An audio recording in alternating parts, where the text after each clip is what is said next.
பொதுவாக நம்மிடம் ஏழை யார் என்று கேட்டால் நாம் என்ன சொல்வோம்? கையில காசு இல்லாதவர், வீடு வாசல் இல்லாதவர் என்றுதானே சொல்வோம்.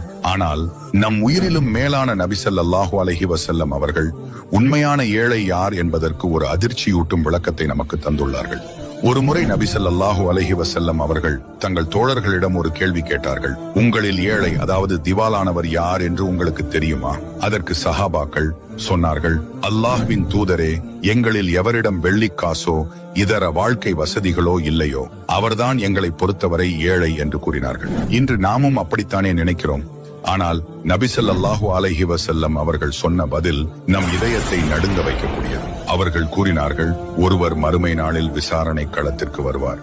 அவர் உலகத்தில நிறைய தொழுதிருப்பார், நோன்பு நோற்று இருப்பார், ஜகாத் கொடுத்திருப்பார், இப்படி மலை போல நன்மைகளை சுமந்து கொண்டு வருவார். ஆனால் அதே நபர் உலகத்தில் வாழும் போது ஒருவரை திட்டியிருப்பார், இன்னொருவர் மீது அவதூறு சொல்லியிருப்பார், வேறொருவருடைய பொருளை அநியாயமாக சாப்பிட்டிருப்பார், ஒருவருடைய இரத்தம் சிந்த காரணமாக இருந்திருப்பார், இன்னொருவரை அடித்திருப்பார். விசாரணை நடக்கும் போது இவரோட நன்மைகள் எல்லாம் இவரால பாதிக்கப்பட்டவங்களுக்கு போயிடும். நன்மைகள் தீர்ந்த பிறகு அவங்களோட பாவங்கள் இவர் தலையில ஏறி இவர் நரகத்துல வீசப்படுவார். இவர்தான் உண்மையான ஏழை. இறை வணக்கம் எவ்வளவு முக்கியமோ அதே அளவு அடுத்தவங்க உரிமையை பேணுவதும் முக்கியம்.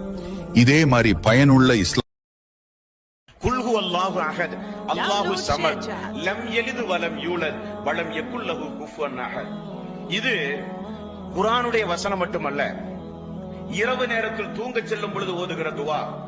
ஃபர்லான தொழுகைக்கு பிறகு யார் இந்த குல் ஹுவல்லாஹு அஹத் என்கிற துவாவை ஓதுகிறார்களோ அவர் சொர்க்கம் செல்ல மரணம் தான் தடை. ஃபர்லான தொழுகைக்கு பிறகு ஓதுவதில் உள்ள சிறப்பு. குல் ஹுவல்லாஹு அஹத் என்பது என்றைக்கு இறங்கிச்சோ அன்றைக்கு தான் திருக்குர்ஆனுடைய தாய் எல்லா சஹாபாக்களும் வீதியிலே நடமாடி ஓதிய வசனம். காரணம், அல்லாஹ்வுடைய ஏகத்துவத்தை சுருக்கமாக சொல்லுகிற ஒரு அத்தியாயம். குல் ஹுவல்லாஹு அஹத் அல்லாஹு ஸமத் லம் யலித் வலம் யூலத் வலம் யகுல் லஹு குஃபுவன்